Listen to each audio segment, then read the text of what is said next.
Hi everyone, welcome to my channel. This is Revealing the Narc, and we're ready for another episode of the Meghan Markle and Prince Harry saga. If you like this content, please like and subscribe. It goes a long way for the algorithm. Please also leave me comments. I get so excited when I see them. And I feel like I've gotten so much support since I started this channel. It's only been, about 10 days or so. And I'm already almost at 50 subscribers. It's amazing. This feels really, really great. Okay, so what I wanted to talk about today is the timeline of Harry and Meghan's relationship. And actually, specifically, when did they meet? Because there's a little bit of conflict between the dates that they say they met and how that relates to Meghan's previous relationship. So what I'm going to do right now is I'm going to show you a clip of the engagement interview that was on November 27 of 2017. This was when they announced their engagement. I don't think that I would call it a whirlwind in terms of our relationship. Obviously, there have been layers attached to how public it has become. After we had a good 5-6 months almost with just privacy, which was amazing. After we had a good 5-6 months almost with just privacy, which was amazing. After we had a good 5-6 months almost with just privacy, which was amazing. Okay, so you all heard that. They have 5-6 months of privacy, which was amazing. So we'll get into the timeline in a minute.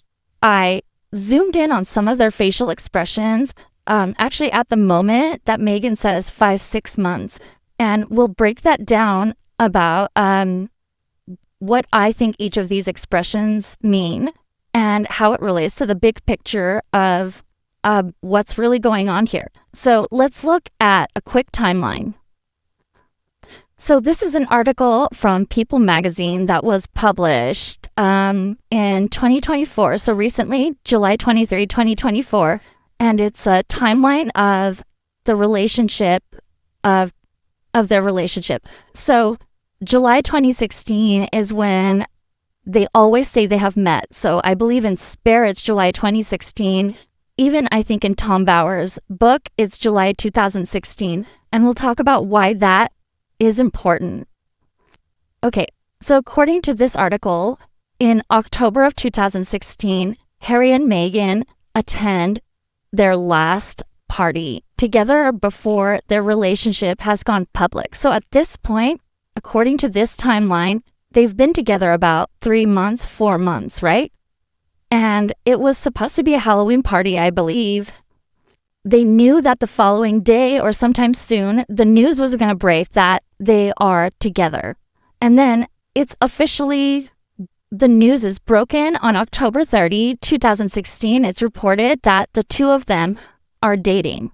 So let's rewind. What would be 5 months before October 30, 2016? That would be, if we do 5 months, that would make it May 30th, 2016. If we do 6 months, that would be April 30, 2016. So this timeline already doesn't make sense. Let's put it in a graphic way so that we can all see. So the news breaks on October 30th of 2016, and the accounts are always that their first date was on July 1st. There's a snippet in the book Spare about it. There's the clip from Newsweek article.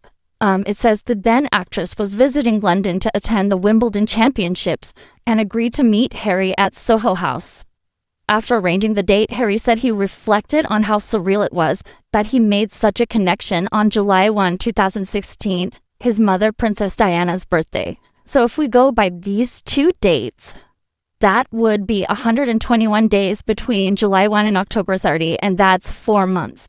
So this is 1 to 2 months less than what they said in the engagement interview.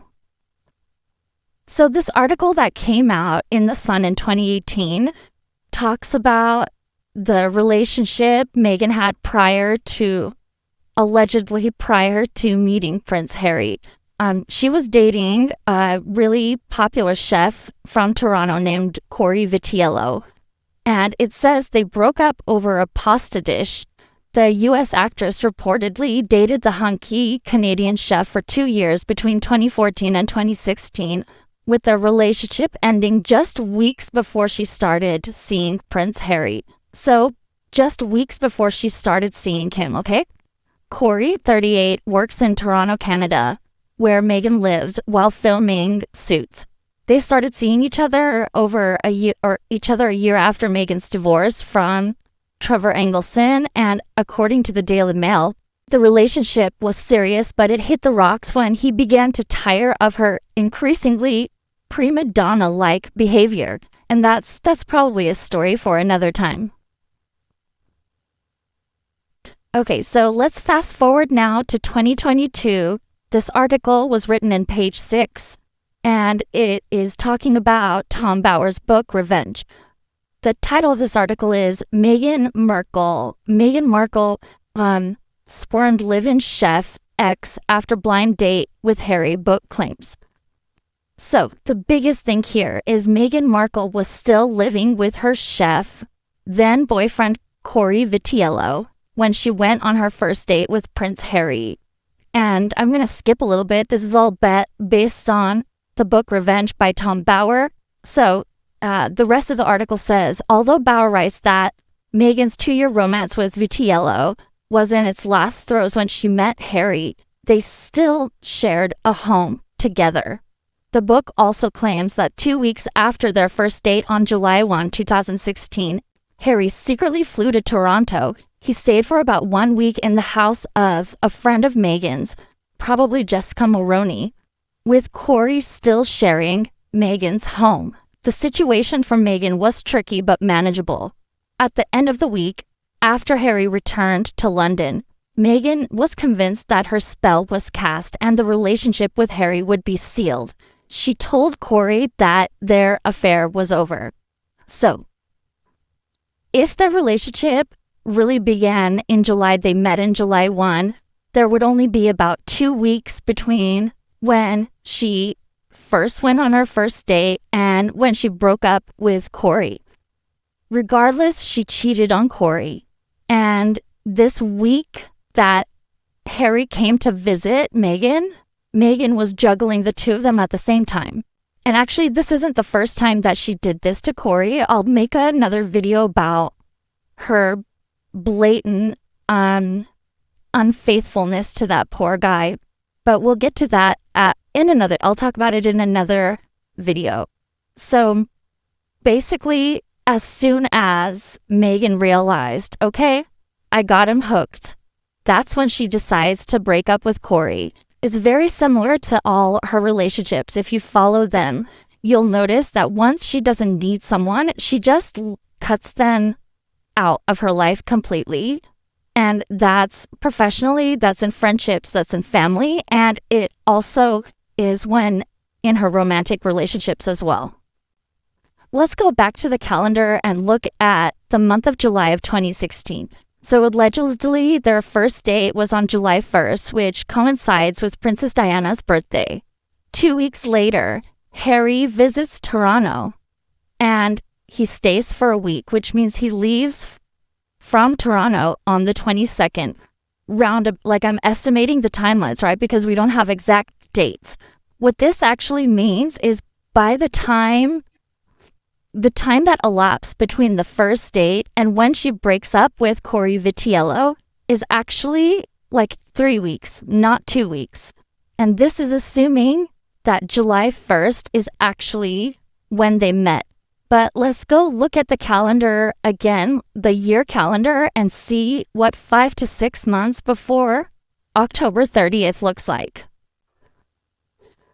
Looking at the calendar now, 5 months would be May 30th, 6 months would be April 30th, before the news breaks, which is what Meghan says in the engagement interview. And the breakup with Cory was around July 22nd. So we're talking about approximately 3 months that she is unfaithful to her boyfriend that she's living with, someone that she's been with for 2 years. And she hasn't been very nice to him. She's been unfaithful at other points in their relationship as well, allegedly.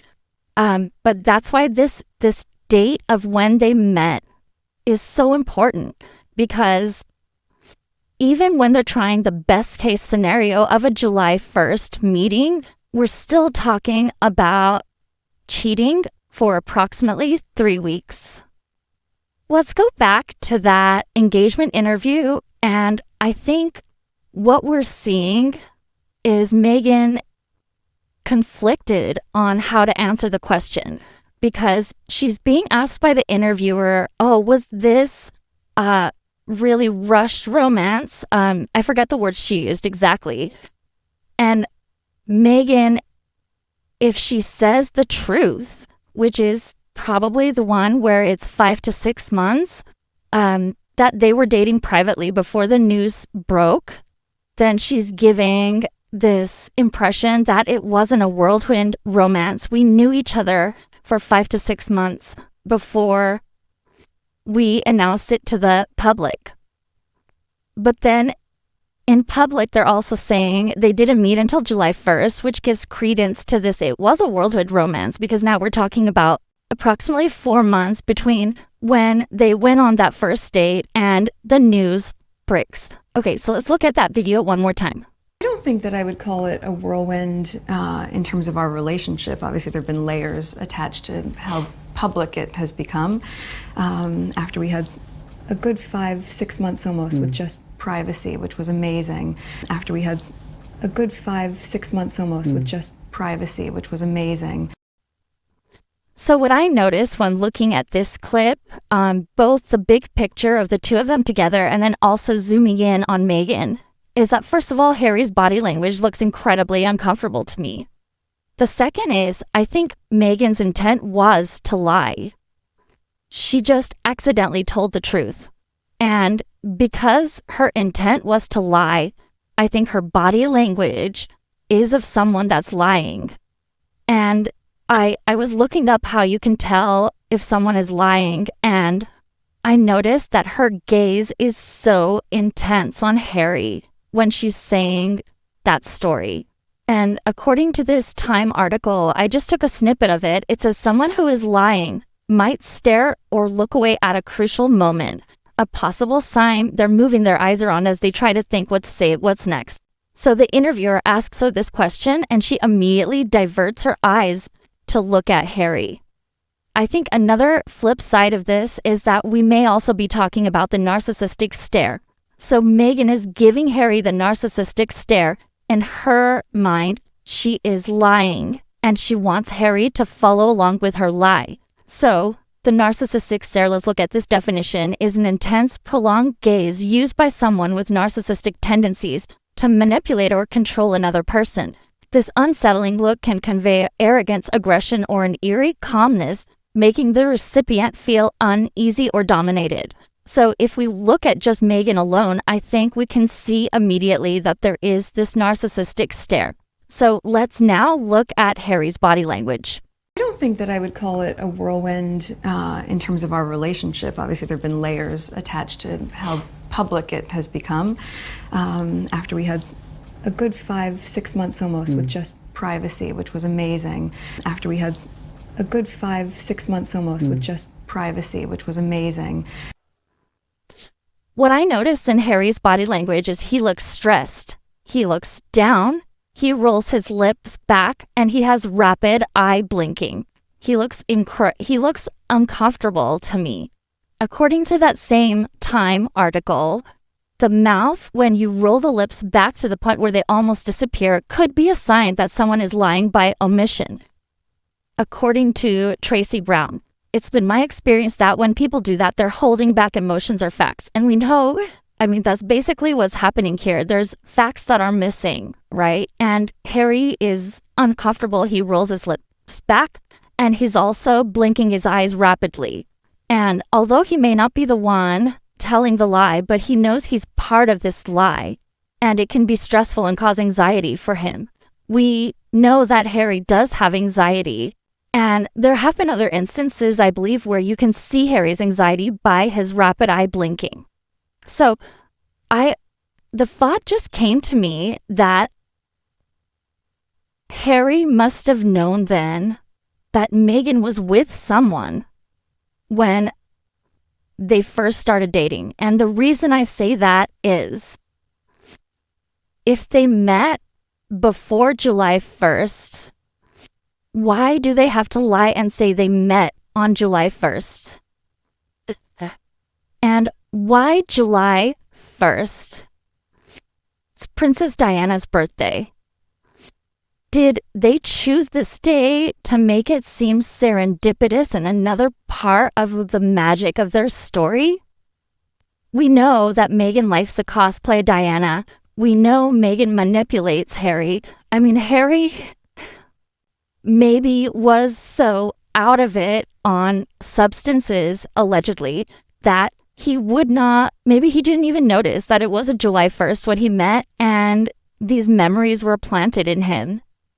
In either case, the story of their meeting is so confusing. From the timeline, from who it was that introduced them, none of it adds up. There are so many different stories out there, both from biographers and even from their own mouths. So I think I'll do another video about how many different people are the ones that supposedly set them up. I've counted 3, but we can get into that in another video. I think I'm going to end it right here. I appreciate you all listening to this. I hope you found this interesting. Please like and subscribe, and please leave any comments if you have any feedback. It goes a long way in promoting my video and having other people have access to it and see it. I appreciate you all, and have a great day.